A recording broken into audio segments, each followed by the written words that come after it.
Hi everyone, I'm Ian Harvey, massage therapist. Today we're going to talk about that damn spot. That spot that's just kind of at the inside of your shoulder blade, and a lot of your massage clients probably come to you saying, hey, I've got pain right here. We'll talk about what that pain might represent anatomically, what might be going on in the body, and then we'll get a client on the table and I'll show you some myofascial release that you can do to relieve some of this tightness and tug of war. If you'd like to skip ahead to any part of that, click down in the chapters. By the way, I'm also releasing another video just for my Patreon patrons today. If you'd like to read more about that, you can click down in the description. And I also wrote a book that you can buy. So what's going on with this spot? Why is it so prone to becoming irritable, and why do so many clients and massage therapists have pain there? The way that I explain it to my clients is that there is a tug of war going on. These big, powerful pec muscles are pulling us forward. We've got the rotator cuff muscles that are yanking on the scapula and pulling it toward the head of the humerus. And around back, we've got rhomboids and trapezius and some various friends. It's in a big web of muscles. So what I'd like to do is to get the front to chill out. I'd like to get these rotator cuff muscles to calm down, and I'd like to work directly with the back. By doing this, we can get that tug of war situation to decrease, and that spot can feel like it's in less peril. And that's as opposed to a client coming in saying, I've got pain here, and them expecting you to just dig into it for a full 30 minutes, which I don't think will help. In fact, it could even increase sensitivity, which isn't something that I want to do. So I tell them about this tug of war situation, and I try to bring them on board with working more broadly. Now, to get more specific, that point is just medial to the spine of the scapula. That is a junction point of a lot of stuff yanking right in that area. We've got the aponeurosis where trapezius latches on to that part of the scapula. We've got rhomboids deep to that, pulling, keeping things back. And nearby, we've also got levator scapula, which, while it's connecting with the superior angle, I think that you'll find that in a lot of clients, it's involved, or that pain might be slightly more superior than you're expecting. And just as a note, sometimes this pain can feel deep to the scapula. It can feel like it's under the scapula, like if only you could dig under there. But I think that that is usually referred pain from this more medial stuff. But I'm always happy to work with the entire rotator cuff, including subscapularis, and to mobilize this scapula, because I think that that could help. Today we're mostly going to be doing a strict form of myofascial release. It's going to be similar to a lot of what we've done on this channel before, but instead of adding any oil at all to our hands, we're going to be moving even slower or even stuck to the skin. I like strict myofascial because I find that it can more successfully reduce tone in some of these muscles that we're working with. When I'm done doing long, slow myofascial contacts, I find that the area is soft, it is pliable, and that the person gets up from the table feeling free. And that, I think, speaks a lot about this tug of war situation that's going on. If the person can stand up from the table saying, feels like I can stand up straight and take a breath, then to me that means that we have lowered this high intensity situation. So this is my friend Summer. Hi. And today we're going to start by simply placing our hands on the back. We're going to be near to where that spot is, but we're just going to place our hands to either side of the thoracic spine, and then we're going to create fascial traction down toward the feet. So I'm in kind of a wide-legged stance here. If I wanted to apply more pressure, I could step away and be in kind of a plank stance or a Superman stance. In either case, we're going to simply place our hands to either side of the thoracic spine. Our palms are kind of coming into contact with that spot, but mostly we're just ignoring it. I don't want to hyper-focus on just this area. I could very easily spend 10, 20, 30 minutes just digging, but I think that that would be ignoring everything that's pulling on that spot and everything that those muscles are pulling against. So that tug of war from front and back. Just as a reminder, if you'd like to palpate where we are, we can feel for the spine of the scapula. That's that ridge of bone. Just medial to that is that aponeurosis where trapezius hooks in. Deep to that are the rhomboids, which are like a Christmas tree. And we've also got levator scapula, which is deep to trapezius. But we're going to ignore all that and simply place our hands to either side of that thoracic spine. And Summer, go ahead and take some easy, deep breaths. So, strict myofascial release. As you'll notice, I am not moving.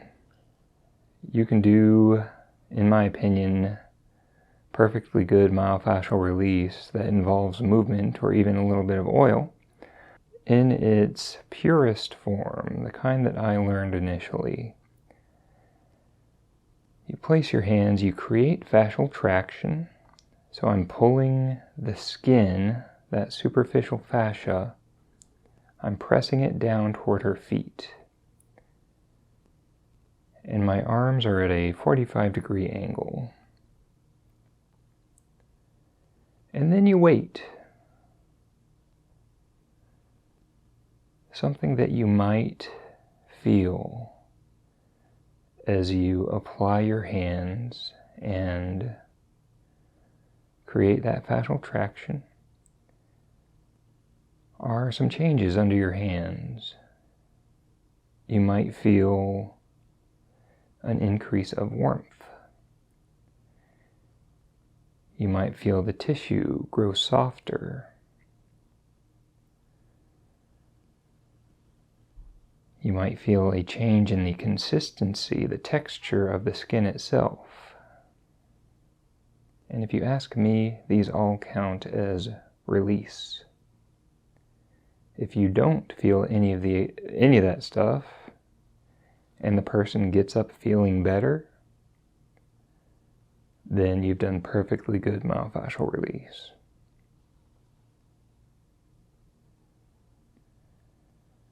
And you'll notice that I am using the entire breadth of my palms here. I'm not just sinking in with the heels of my hand.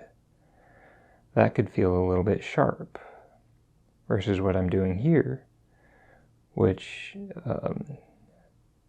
should feel quite broad and should feel like it's conforming to the surface under my hands. And so I'm going to go ahead and take another nice deep breath, this time up into your rib cage. So by calling for breath up into the rib cage, she's doing some of this massage for me. The ribs are changing angles. The fascia is kind of getting pulled out from under my hands. And it's a nice gentle way of giving a slight intensification of this feeling and to help them connect with this part of their body. And I'm going to come out of this just as gently as I came into it. First, I'll get my feet under me so I'm not just using my back as a crane. And then I'll stand up very slowly and gently. And handprints. We've got blood flow, we've got heat, warmth, and things just feel more pliable. They feel more mushy. And to me, that's good myofascial release. If you want to intensify this at all, like if a client isn't really feeling what you are hoping that they feel during this long contact, you can do some calls to action. So Summer, go ahead and very slowly shrug your shoulders up toward your ear. Just way slower than you think. Perfect. And bring them back down. And repeat even slower this time. That's perfect. Keep it going. And back down. You could have them press their shoulders down into the table. You could have them take those big deep breaths. You could have them raise their head up out of the face cradle just by about an inch. These are all good ways of getting them to engage these muscles in different ways, or even engage their antagonists. And I don't really have a preference for which one of those that I do. I like that shrugging one because it takes this rug and pulls it out from under my hands, and that can make this feel more intense, and it can give them a good feeling of connection to these hand placements. So we worked with this upper back in this direction. Now I'd like to work in this direction. So we could press away, we could press toward, and you might wonder, won't pressing away like this just exacerbate that state of stretch? Won't that just make this worse? And I don't think that the direction that you put the fascia into traction really matters. I think that since we're working from a lot of different directions, we're going to be working with the rotator cuff, we're going to be working with the pecs as well. When this client stands up, they're going to feel a lot more freedom from all directions, and then it's going to be up to their nervous system to figure out what the new normal is, how they're going to tighten back up to exist in gravity. So, because this is comfortable for my body, and I found it to be effective, I'm going to simply press away. I've got my thigh kind of pressed into the table here. It's taking some of my weight. I've got a wide stance. It's just a very comfy lounge type of feel. And I'm going to hold this for another 30 seconds. This is another one where you could have them take those nice deep breaths. You could have them press their shoulder into the table. You could even have them hanging their arm off the edge of the table and doing a little bit of rotation. Or you could just do this. These long, slow contacts can be all that you do. The reason that I'm talking about all of these active ways of engaging is just to give you some options. There are things to play with rather than a prescription. Some of their options of things to do here. While I'm back here, I might as well do some mobilization. So I've got my fingers cupped under the head of her humerus, and that lifts up this edge of the scapula. I can pinch underneath it on some clients, and even if I can't, I can just do a nice broad hand. But with this client, I can lift, and by using the rocking of my body, I can bring her into some nice, big, broad mobilization. And because it connects into this fascial web and into this shoulder girdle, we can also work with these lateral ribs, with this latissimus dorsi, and the serratus anterior, all very important. And we can also work with pretty much the entire rotator cuff at once, maybe not supraspinatus, but all of its friends, by doing a scapula sandwich. For this, I just walk my thumbs underneath the scapula into the axillary region, and then I create two flat surfaces. Oh, there it is. Two flat surfaces. We're doing a duck grip. And then I simply hold. What I'm feeling for here is exactly what I was feeling for when I had that fascial traction in the upper back. I wait to feel for this area to become soft and warm and loose. Once that happens, I can move on. And I've got an entire video on this scapula sandwich. If you'd like to click down in the description, you can find that. Now, when we've got the client face up, I want to send the message to her pecs, to trapezius, to all of this anterior fascia, that it can all drop back and be slack and not be in that tug of war between front and back. For this, you can do just like we did with the posterior scapula and press across the body. That's a fairly easy way of doing this. We can also drape the client's arm over our arm and look at this, how this opens up the axillary region. From here, we can walk our thumbs under and make another one of those sandwiches. This time, it's going to be a pec major sandwich. And once again, we can simply hold. This is that flat duck grip, and wait for this fascia to melt.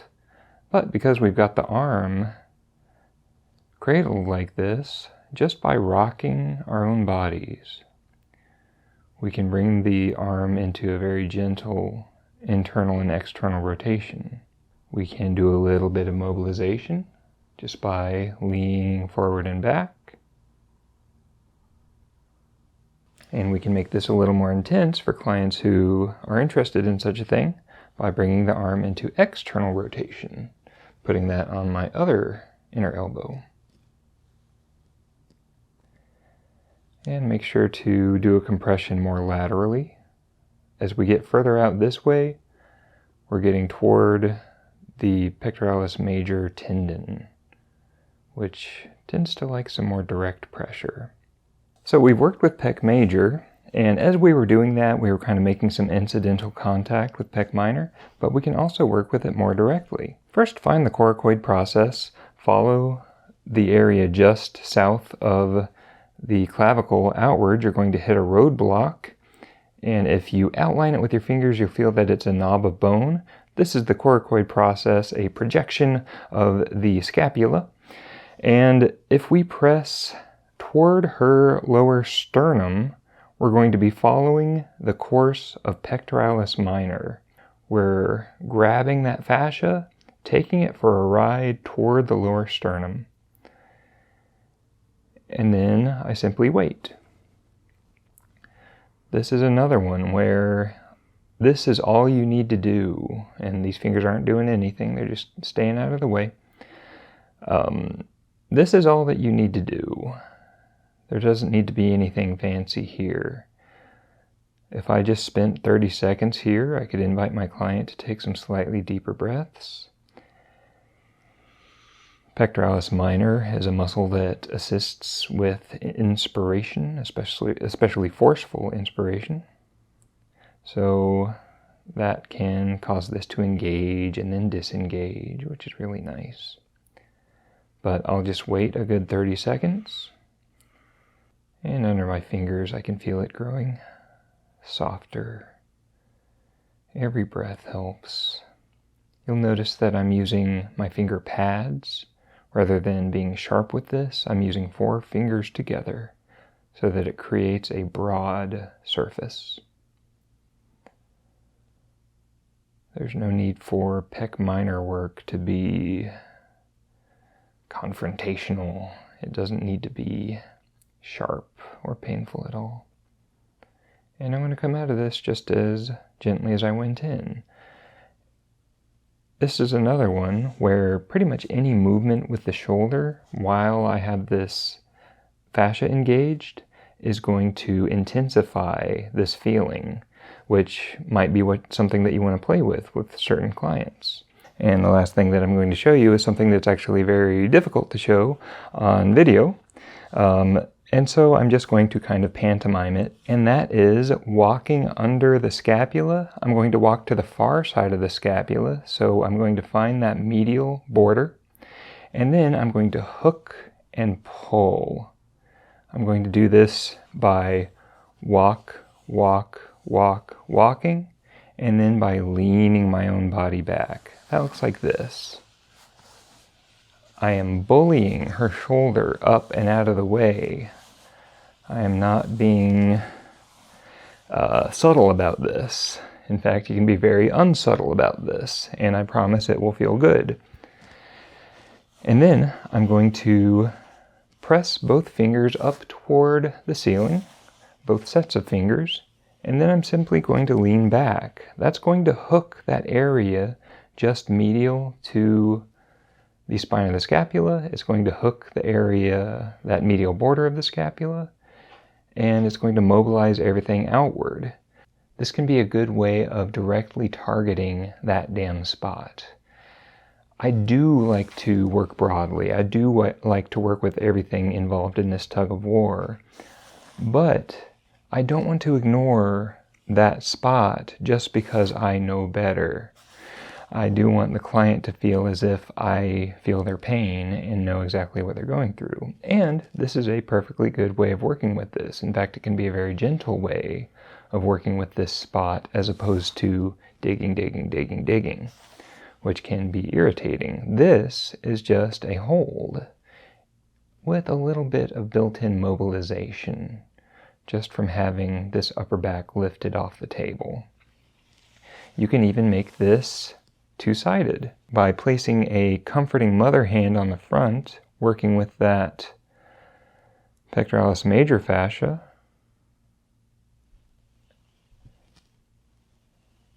and all I'm doing here is this. I'm demonstrating the relationship between front and back for this client's nervous system. So we've talked about the pecs, we've talked about rotator cuff, we've talked about trapezius and rhomboids.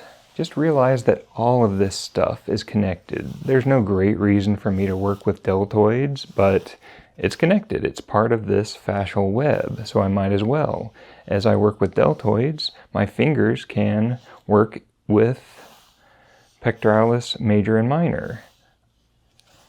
I can work with trapezius in a way that acknowledges its three-dimensionality. Rather than just as a lump, I can unfurl that scroll, it rolls over on itself, and I can mobilize it, I can move it.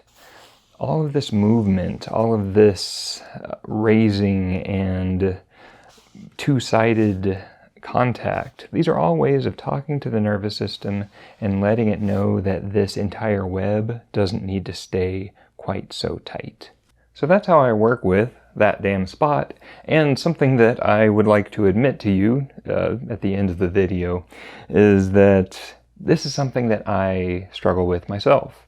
It's something that springs up over and over for me, and the reason is because of my actions, because of my behavior. The way that I work out really exacerbates this pain, and I choose to live with it. I choose to do something that causes me a little pain because it lets me do what I find fun and enjoyable. And you'll find that with your clients as well. They'll continue going on their runs, they'll continue sitting at their desk, they'll keep doing the activities that they do, and you might think to yourself, well, why don't they just change their behavior? Why don't they add this? Why don't they subtract this?